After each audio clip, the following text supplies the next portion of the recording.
L'Assemblée nationale reste en place. Le mandat des députés a été prorogé d'une année conformément aux dispositions de l'accord cadre.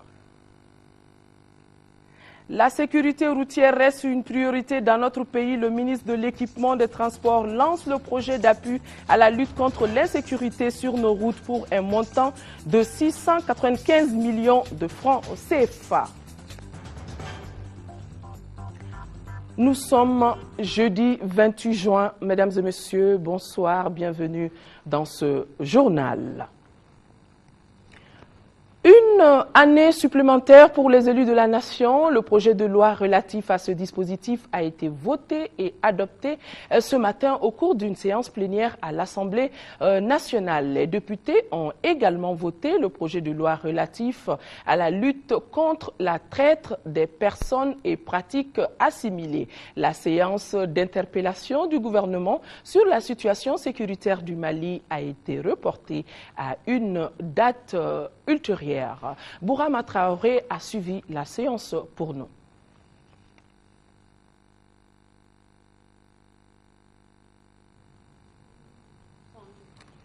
Voilà, on me fait signe que l'élément de Bourama Traoré n'est pas prêt et nous espérons vous proposer cet élément au cours de ce journal.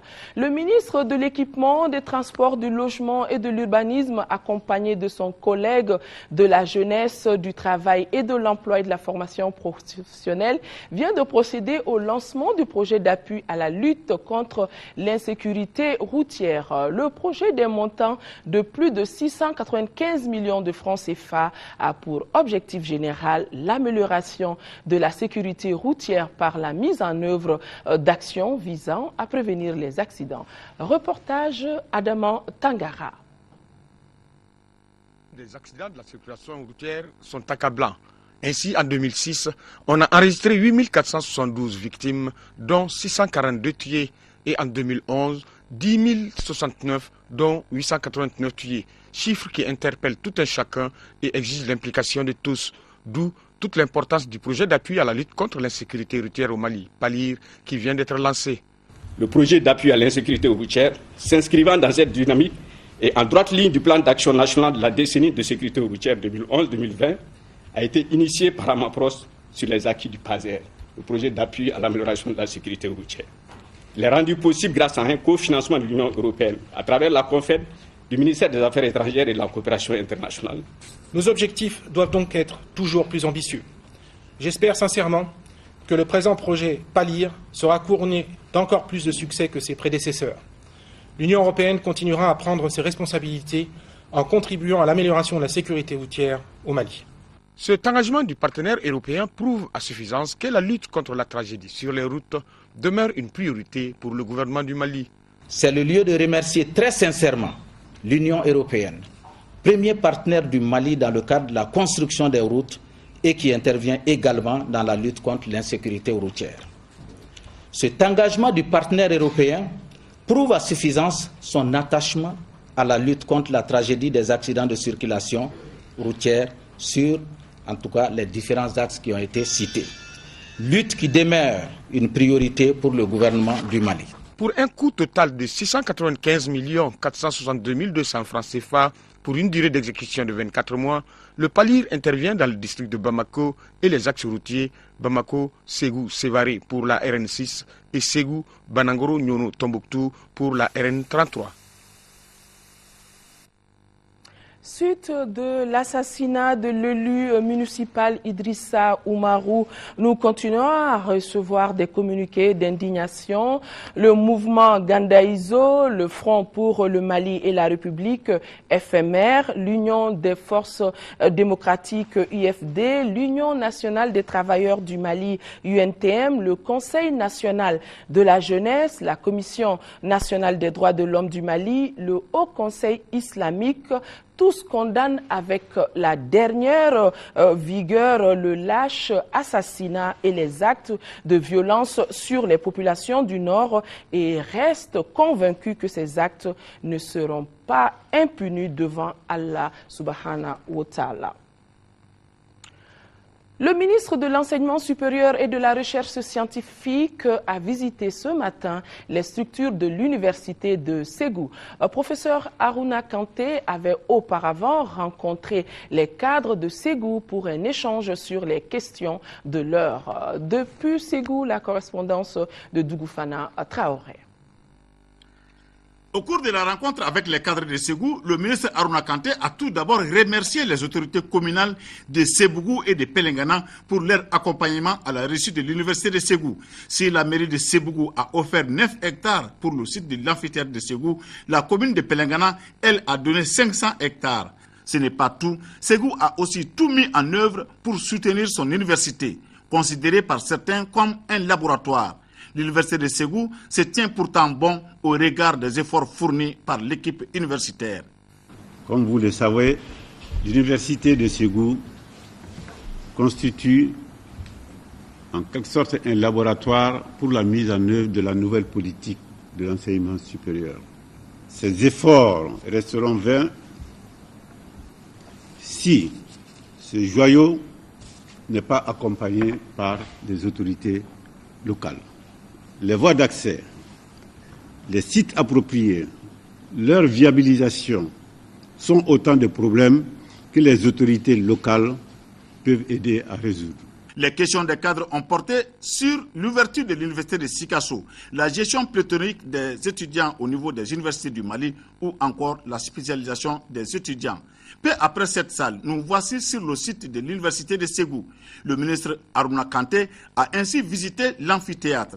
Ici, les cours magistraux se tiennent. Dans le quartier de Médine, la délégation ministérielle a visité la faculté d'agronomie et de médecine animale, FAMA. Au terme de la visite, les impressions du ministre Aruna Kanté sont bonnes et le ministre a profité de l'occasion pour lancer un appel à l'ensemble des responsables de Ségou. L'appui nécessaire à l'université pour qu'elle puisse encore grandir. Parce que vous savez, sur les 5 axes, sur les 5 filières qui sont promis, il n'y a qu'une seule qui est encore en action. A rappelé que l'université de Ségou est la première université régionale. Pour le moment, le mode d'accès s'est fait par dépôt de dossiers. Restons à Ségou où séjourne également le ministre de la Santé, Zoumana Makadji, a visité 4 structures de santé dont l'hôpital Nianankoro Fomba. Cette visite vise à s'imprégner de la qualité du service de santé rendu aux populations et des conditions de travail du personnel de la cité des Balanzans, Amagiré, Ogobara, Adolo. De l'hôpital Nianankoro Fomba de Ségou au centre de santé de référence du Cercle, en passant par le centre de santé communautaire du quartier Dar Salam de Ségou, le ministre de la Santé a visité les infrastructures et leurs équipements. Il a échangé au cours de cette visite avec le personnel. Question d'avoir une idée de la qualité des soins de santé et des conditions de travail. J'ai vu l'intervention du partenaire Intervida, qui intervient fortement au niveau de la région de Ségou, du district sanitaire de Ségou. Je les encourage vivement. Et l'ensemble du personnel, vraiment, je trouve que les locaux sont bien tenus et j'espère que les soins aussi sont à hauteur de soins. Chaque structure a ses réalités et les besoins en conséquence. Le ministre Makadji a été très attentif aux préoccupations évoquées. Préoccupations dont certaines exigent une réponse diligente. On nous a dit qu'il y avait eu des ruptures par rapport aux réactifs pour détecter le sida. Ça, c'est la première urgence, parce que c'est quand même une politique gouvernementale. Aussi, il y a des équipements, certains équipements dont on a eu des requêtes, mais j'ai demandé qu'on nous adresse des correspondances à ce titre pour que nous puissions répondre à toutes les attentes. Ici et là, le ministre ne cessera de dire que chaque acteur doit faire sien le service de la santé et que chacun doit participer à la promotion de la santé dans sa localité. Ça y est, on me fait signe que l'élément sur l'Assemblée nationale, l'élément est en place. Je vous le disais d'ailleurs dans les titres, une année supplémentaire pour les élus de la nation. Le projet de loi relatif à ce dispositif a été voté et adopté ce matin au cours d'une séance plénière à l'Assemblée nationale. Nous retrouvons Bourama Traoré. Une forte pluie s'abattait ce jeudi matin sur la capitale. Au même moment, il devait avoir un grand débat à l'Assemblée nationale sur la situation sécuritaire du pays. En effet, l'institution avait interpellé le gouvernement sur cette problématique. Un débat très attendu à l'hémicycle qui n'a finalement pas eu lieu. Monsieur le Premier ministre m'a envoyé une correspondance que j'ai reçue. Et cette correspondance, je vais vous la lire. Le gouvernement se serait plié à cet exercice hautement démocratique, mais la période de crise profonde que nous traversons exige la prudence, la retenue et beaucoup de contraintes. Je souhaite qu'on en prenne acte. Après le constat du report de l'interpellation, place au vote des projets de loi intéressant la vie de la nation. Le premier est relatif à la lutte contre la traite des personnes et pratiques assimilées. Un projet de loi défendu par le ministre de la Justice, garde des Sceaux, pour qui l'adoption de cette loi permettra de mieux faire face à la problématique. Nous vous exhortons, au nom du gouvernement, à voter les 10 projets à l'unanimité. Une invitation entendue puisque les députés ont donné leur quitus. Ainsi, le Mali fait désormais partie des 13 États membres de la CEDEAO ayant adopté une loi sur la traite des personnes. Le second projet de loi inscrit à l'ordre du jour de cette plénière est relatif à la prorogation du mandat des députés. Faut-il proroger le mandat des députés pour la durée de la transition ou jusqu'à la mise en place de la nouvelle Assemblée nationale? La question divise les élus de la nation et le gouvernement. Pour accorder les violons, une pause de 30 minutes a été observée.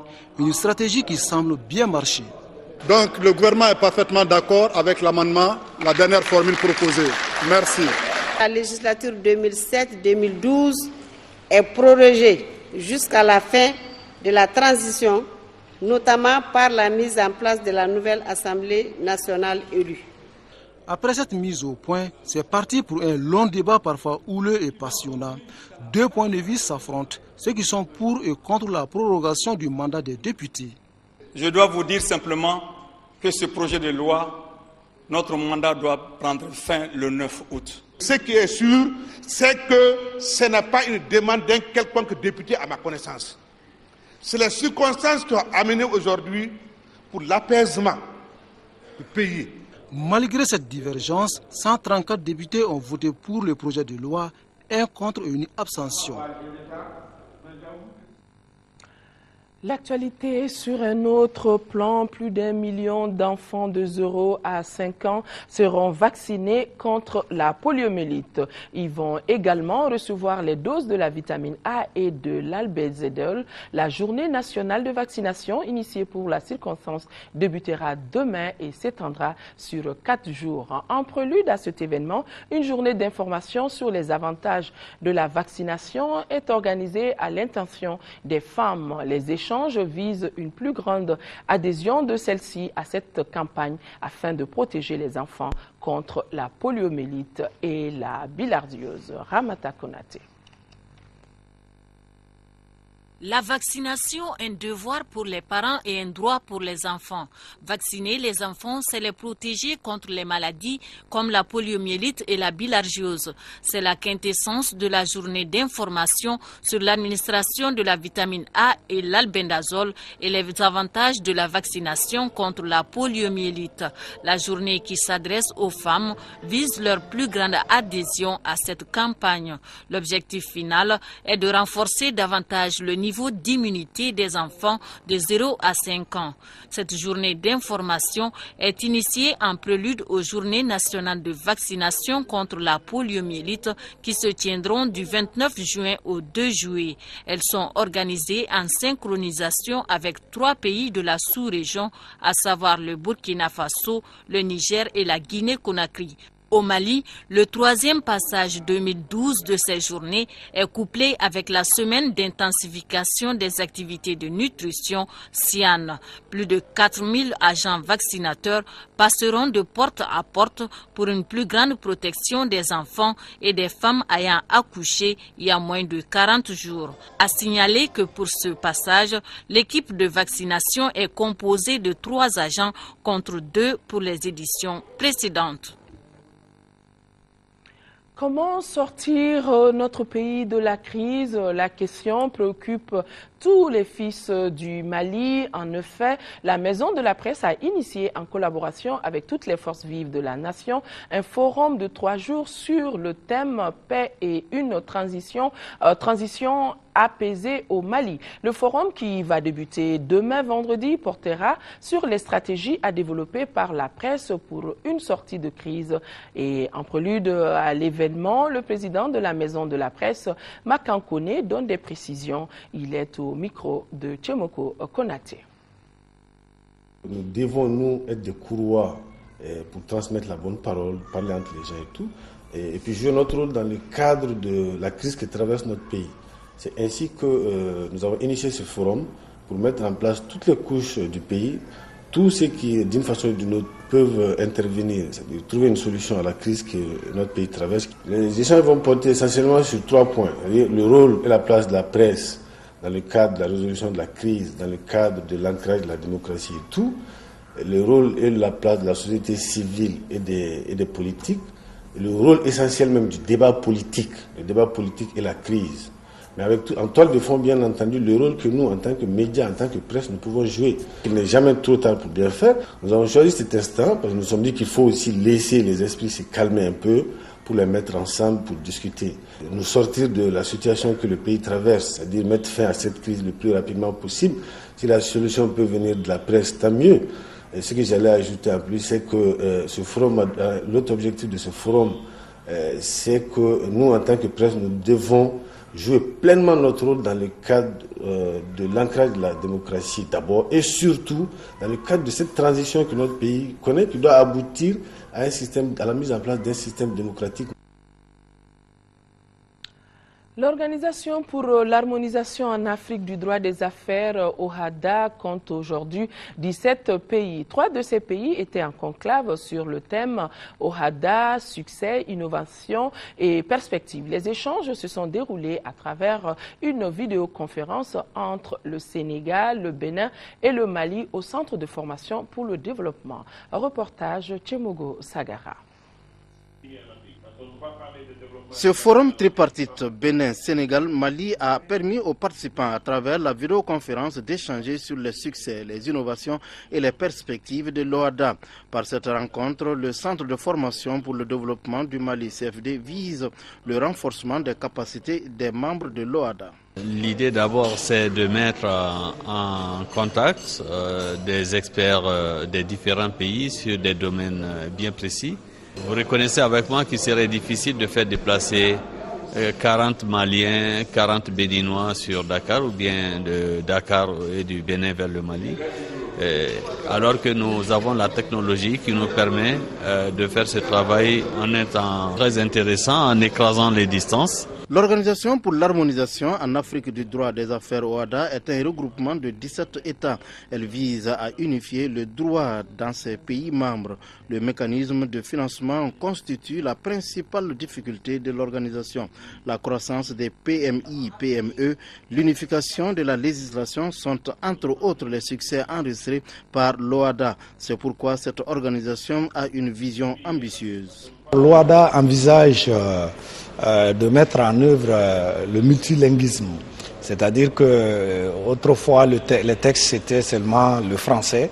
Aujourd'hui, il s'agit de mettre en œuvre d'autres textes. En plus de cela aussi, il y a, vous savez, l'école régionale supérieure de la magistrature, l'ERSEMAN, qui forme les acteurs de la justice et les opérateurs économiques. Il y a aussi un peu plus d'interaction entre les organisations communautaires, OHADA, UOMOA, CEDEAO, CIPRES, OAPI. Selon le modérateur, Mme Diallo Fatou Sek, les conclusions de ce forum seront mises à la disposition des pays membres de l'OHADA. Le ministre de l'Énergie, de l'Eau et de l'Environnement était hier après-midi face à la presse. Objectif, partager avec les hommes de médias les résultats de la conférence des Nations Unies sur le développement durable, conférence qui s'est tenue à Rio de Janeiro. Le ministre Alpha Bokar s'est dit disponible pour donner des informations sur l'environnement aux hommes de médias pour faire de l'économie verte une réalité dans notre pays. Nando Dambélé, compte rendu.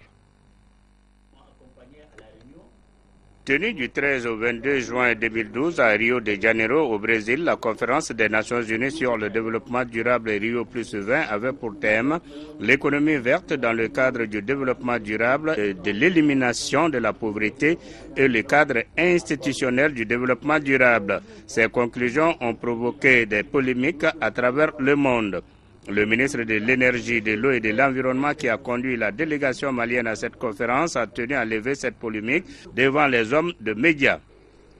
Pour le Mali, la conférence de Rio constituait une occasion de voir réaffirmer l'engagement politique en faveur du développement durable avec la participation des chefs d'État et de gouvernement, des ministres et des plénipotentiaires des pays des différents continents.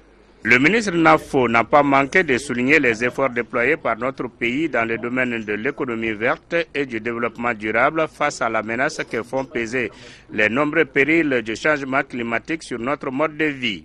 J'ai également émis le souhait de voir réaliser le transfert des technologies, des financements plus accrus, la transformation du programme des Nations Unies pour l'environnement en une institution spécialisée des Nations Unies. Selon le ministre, le monde entier a pris conscience du danger. C'est pourquoi, malgré les divergences de points de vue et d'approche, la conférence Rio + 20 a abouti à des résultats qui méritent d'être reconnus à leur juste valeur. 9e session du conseil d'administration de l'agence du bassin du fleuve Niger, ABFN. En 2011, l'agence a mené de nombreuses activités pour la sauvegarde et la protection du fleuve Niger à travers notamment l'aménagement des berges et bassins versants, la lutte contre les plantes aquatiques proliférantes et l'ensablement. Le budget 2012 s'élève à plus d'1 milliard de francs CFA. Salimata Ndao. Il y a déjà 11 ans que l'agence du bassin du fleuve Niger entretient ce cours d'eau dont dépendent plusieurs États. Cela malgré de nombreuses difficultés d'ordre financier. L'agence a réalisé un bon nombre de projets l'année dernière et actuellement, d'autres sont en cours de réalisation. Le budget alloué à la nouvelle mission est d'1,5 milliard de francs CFA. Le plus gros de nos projets est le projet d'aménagement des berges de Diafarabi pour un montant de l'ordre de 13 milliards qui est en cours de réalisation. Nous avons également un projet à Sofara et à Nimitomo financé par l'autorité du bassin du Niger et la Banque mondiale.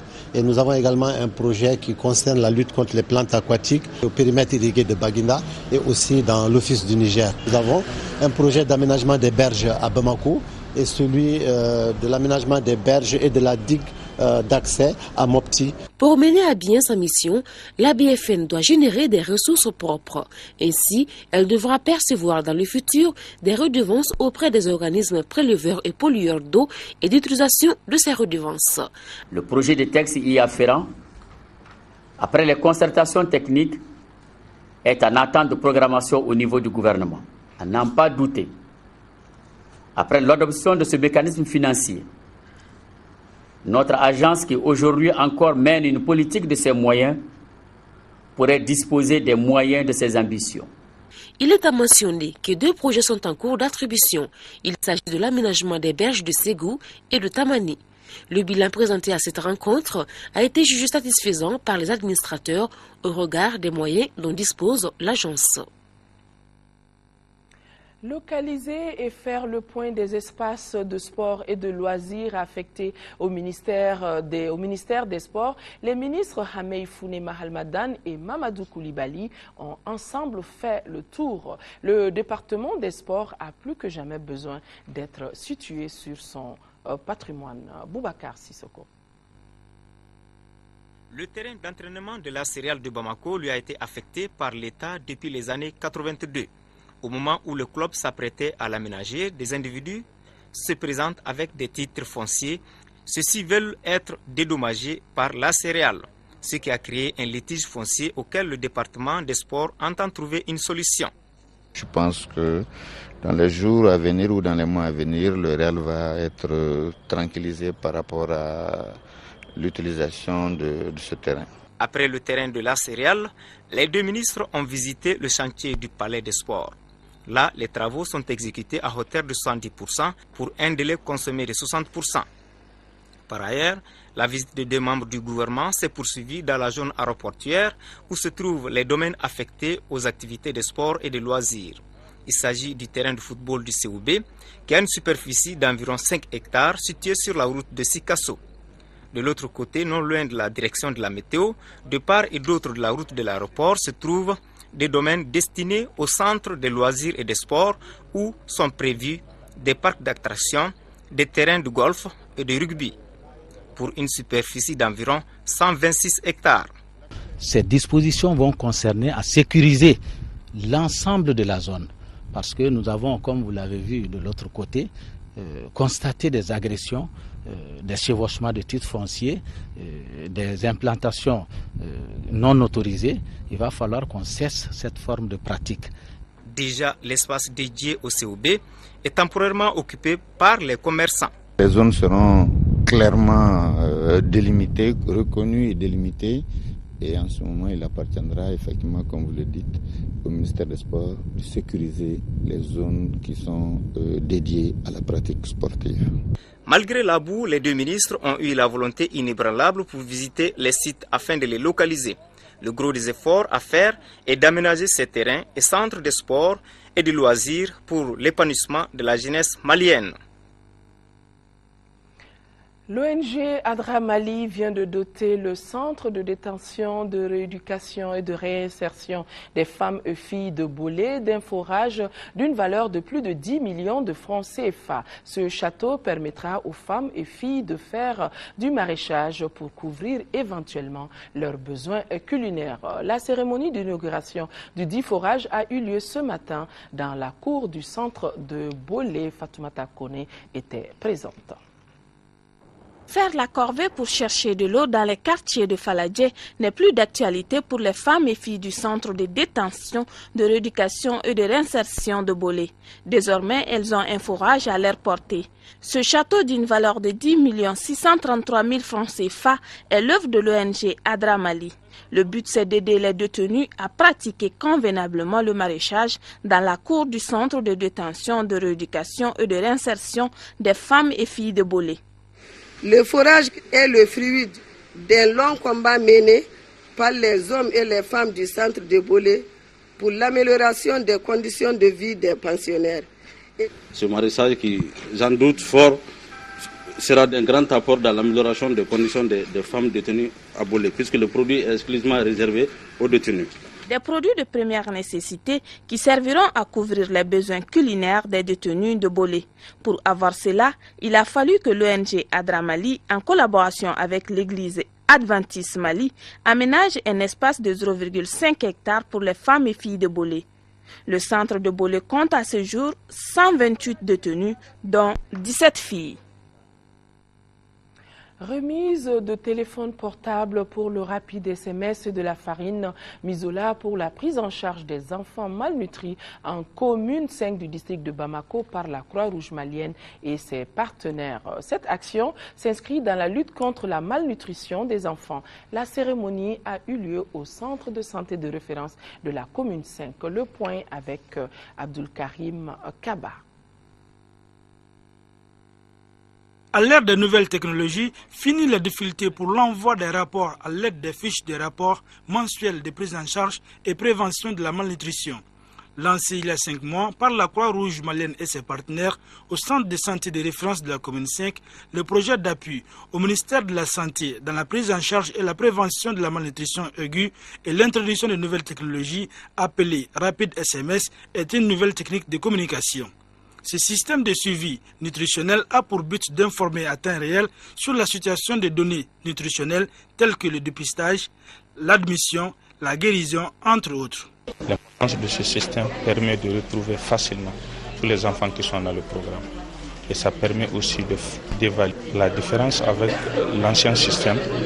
Ça permet d'utiliser à temps et d'avoir à temps l'information sur tous les enfants qui sont dans le programme pour la prise en charge. C'est ainsi que les 9 centres de santé de la commune 5 ont bénéficié des téléphones portables et des farines Misola pour les enfants. Cet équipement octroyé au CESCOM pour l'envoi des données nutritionnelles par SMS ne signifie toutefois pas que nous abandonnons le système existant depuis des années, à savoir l'envoi des rapports à l'aide de fiches de rapports mensuels. Les deux systèmes fonctionneront parallèlement et à la fin de l'expérimentation, un rapport sera présenté sous forme d'une analyse coût-bénéfice comparant ces deux méthodes de collecte et de transmission des données.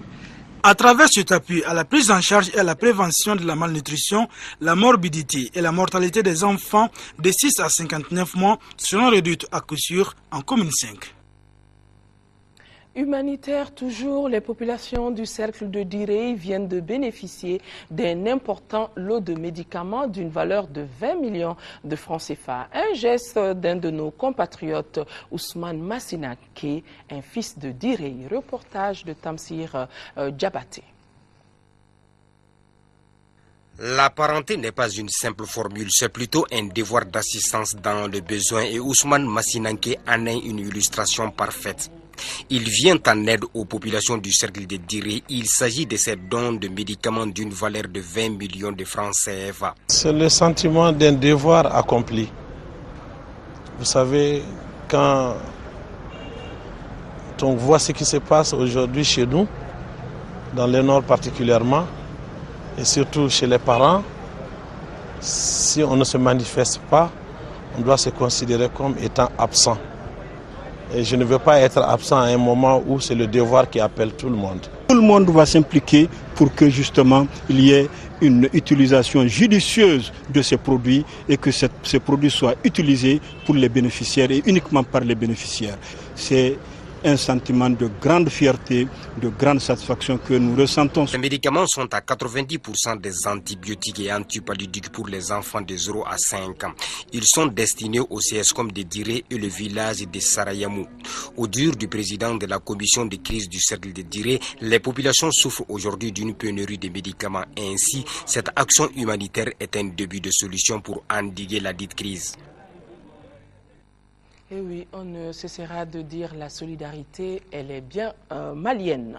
Les coopératives d'habitat du Mali tiennent depuis ce matin au Centre international de conférence de Bamako leur assemblée générale constitutive. La rencontre qui regroupe les délégués des 8 régions du Mali, les représentants de l'État, les partenaires techniques planchera sur la mise en place d'une plateforme ou confédération nationale des sociétés coopératives d'habitat du Mali, ce qui va permettre au mouvement coopératif de renforcer sa structuration et de rendre plus viable la fourniture des services aux membres dans le domaine du foncier. Reportage signé Fademba Keita.